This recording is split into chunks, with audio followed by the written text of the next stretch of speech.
Akalar kelinglar, bitta elektromobil gibriddan olib qo'yganman. Faqat uspet qilib olinglar, juda ham arzon narxga. Mana BYD Chazor через avtokredit chiqadi. Avtokreditga bitta pasport evaziga. Xodi avtoda shartli hech qachon o'zgarmagan. Bitta pasport, 11 ta viloyat, Andijon viloyatidan tashqari bemalol kelib turib, mana shu avtomobilni Xodi avtodan xarid qilsangiz bo'ladi. Ba'zi bir avtokreditlarda bu narx bilan Gentra sotishayotganda endi biz akalar BYD Chazorga o'tdik. Eng arzon avtokredit Xodi avtoda. Bu narsani esdan chiqarmanglar. Eng arzoni, eng sifatlisi, eng hamyonbop.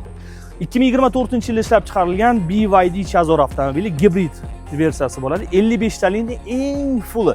Bundan tashqari salon holatlari ideal holatda turibdi. 36 ming kilometr masofani endigina bosib o'tgan avtomobil akalar.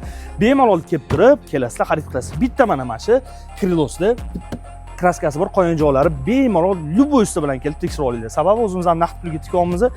Har bitta mashinani tekshirib olamiz. Xodi avtoda eng zo'r taklif $1600 bilan mana shu BYD Chazor avtomobilini xarid qilsangiz bo'ladi. Menimcha, bundan zo'r taklif bo'lmasa kerak. Faqat uspet qilib qoling. Bundan tashqari har bitta mashinalarimiz qo'yilib borilyapti. Ko'pchilik o'sha kommentariyga yozishyapti, borganimizda mashinalar yo'q ekan deb. Akalar, mana sotilgan avtomobilni bugunning o'zida 1, 2, 3, 4, 5, 6, 7, 8, 9, 10.